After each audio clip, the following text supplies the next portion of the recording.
sélectionne. Alors, il y avait Monsieur Amir Chahi et ensuite Madame Thiebaud-Martinez.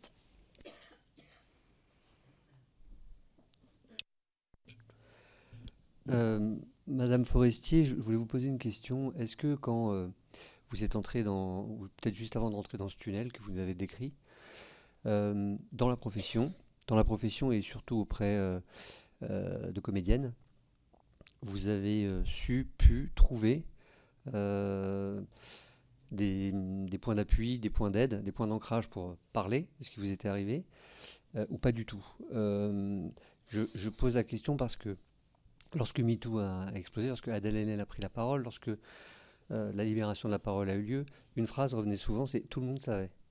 Tout le monde savait, tout le monde savait que c'est comme ça que ça se passe dans le cinéma. Bon.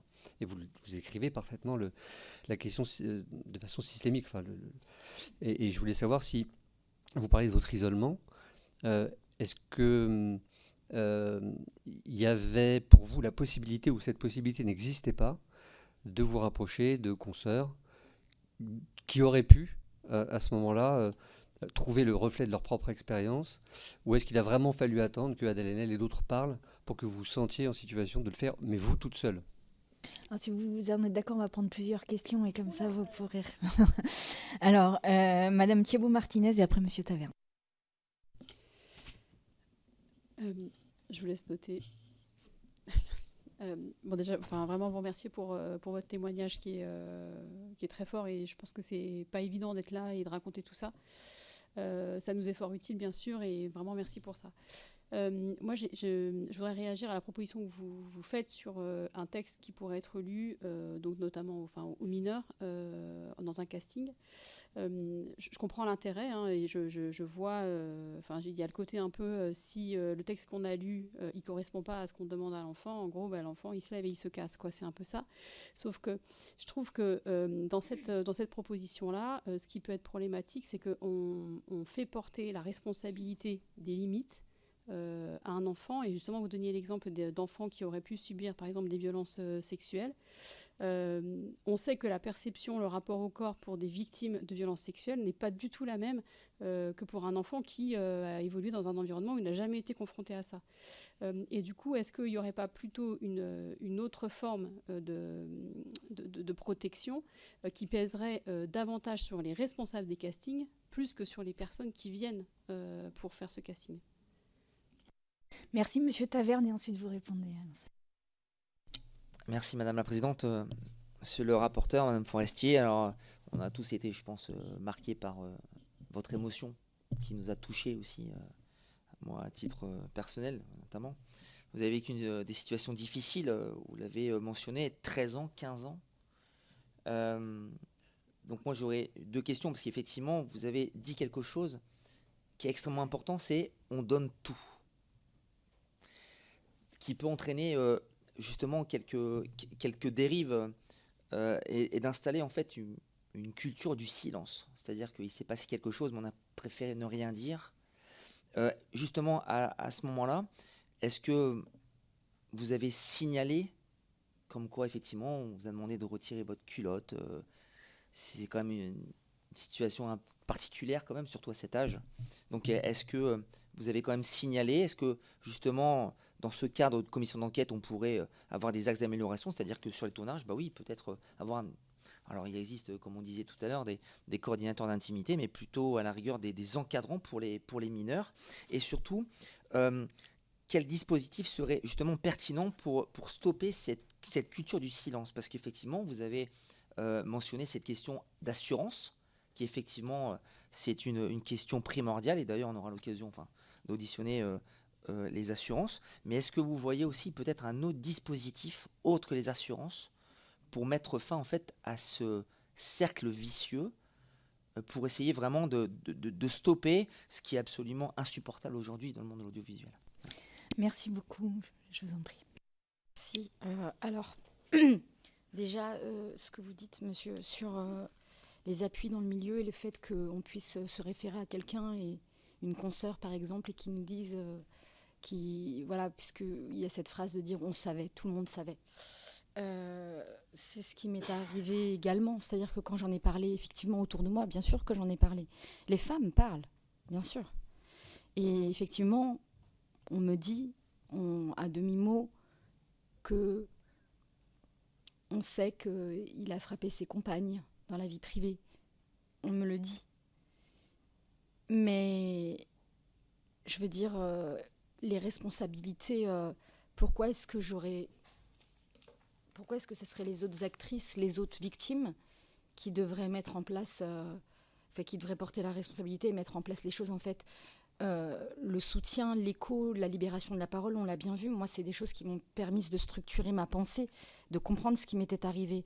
Mais ce qu'il faut maintenant, c'est que c'est les gens qui ont le pouvoir, la responsabilité. Ce qui compte, en fait, c'est qu'il y ait une conséquence quand quelqu'un agresse, qu'ils sachent que derrière, financièrement, il va porter la responsabilité et donc qu'il soit vraiment extrait du tournage. Excusez-moi, je veux parler par exemple, je ne sais pas si je peux parler même de Depardieu ou je ne sais quoi, les accusations qui sont portées contre lui ou sur un tournage. Pourquoi est-ce qu'on le sort pas du film ? Parce que ça coûterait beaucoup trop cher. Et donc en fait, tant que cette problématique de responsabilité n'est pas endossée par les bonnes personnes, et vous pouvez retourner la situation comme vous voulez, mais au final, si l'agresseur reste, qu'est-ce qu'elle fait la victime ? Elle reste à côté de son agresseur ?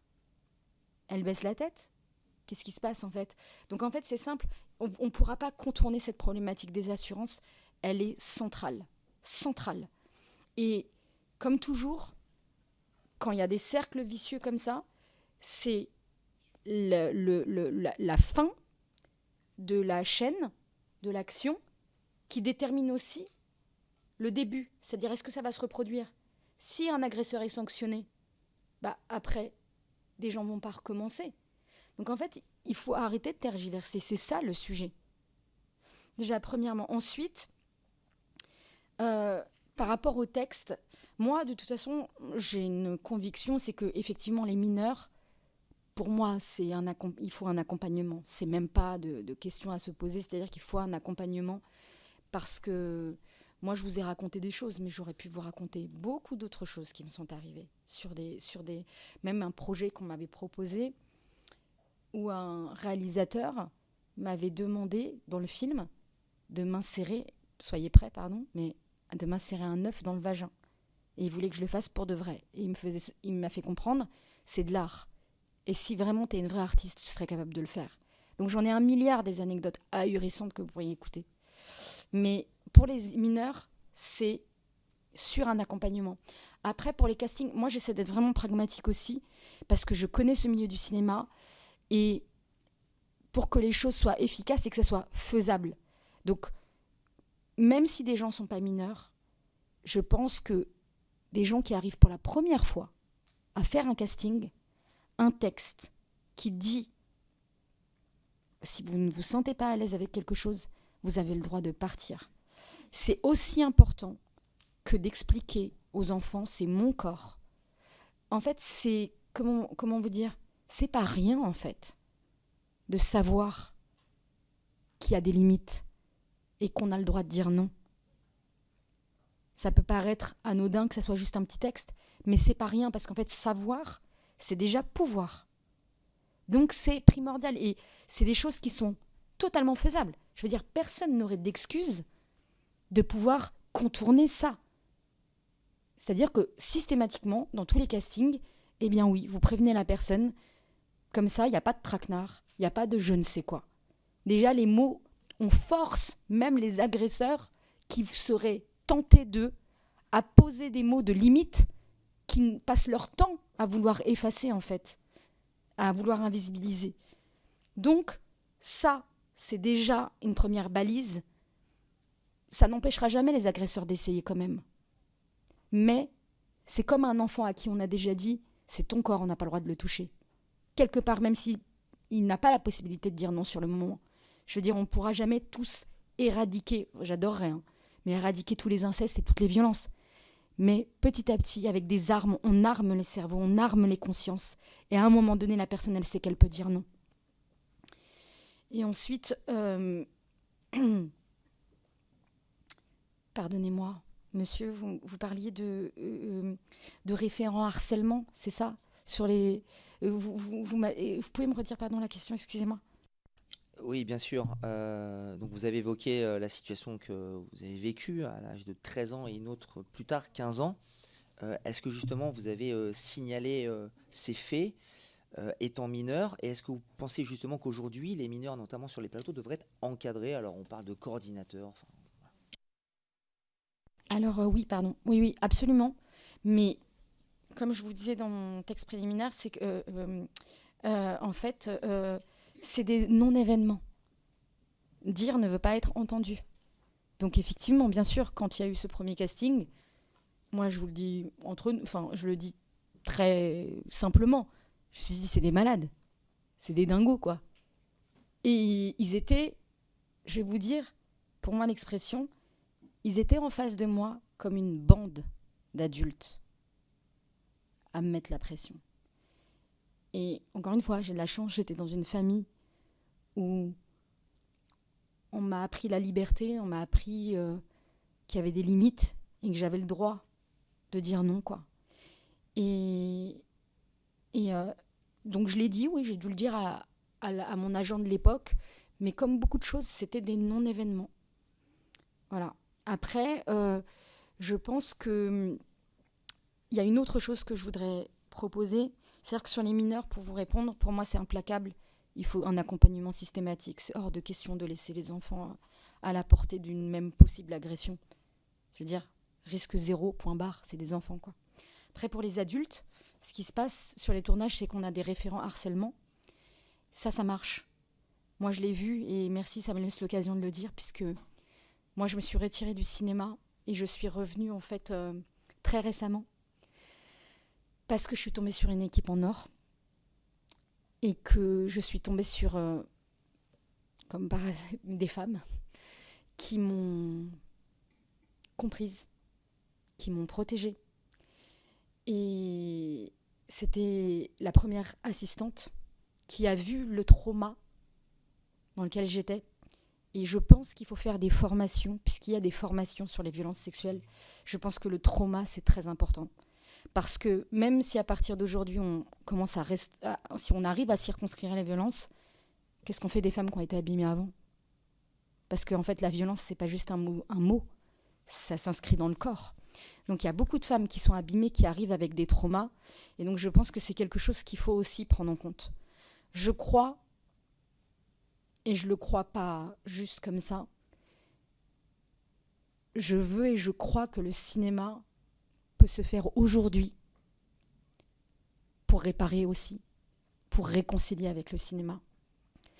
Parce que c'est l'expérience que j'ai eue récemment. J'ai fait ce film avec cette première assistante qui était référent harceleur sur le tournage, qui a vu que j'étais traumatisée, qui ne m'a pas jugée, qui n'a pas été dans ce cercle vicieux de écouter les réputations sur moi. Elle a vu que j'étais traumatisée, elle s'est dit, tiens, elle est abîmée, cette fille. Elle m'a comprise, elle ne m'a pas jugée. Et petit à petit, j'ai pu, moi aussi, parce qu'on se recroqueville sur soi-même en général, hein, quand c'est comme ça. Là, j'ai commencé à lui dire, voilà, je ne dors pas la nuit. Je vous passe les détails, mais voilà, je suis vraiment pas bien. Et petit à petit, je me suis rouverte, en fait. Je lui ai fait confiance. Et au fur et à mesure du tournage, j'ai commencé à mieux dormir, pas faire de malaise. Et petit à petit, ça a été comme une expérience de cinéma comme elle devrait être, en fait. Avec une directrice de production, aussi une femme, qui a pris soin de moi et qui n'a rien laissé passer. S'il y avait quelqu'un qui avait une tentative d'humiliation ou ce genre de choses, elle ne laissait passer aucune violence sur le plateau. Et ça, c'est extraordinaire. Et donc, je pense que le référent harceleur, c'est une chose hyper importante et que c'est fondamental que ça existe.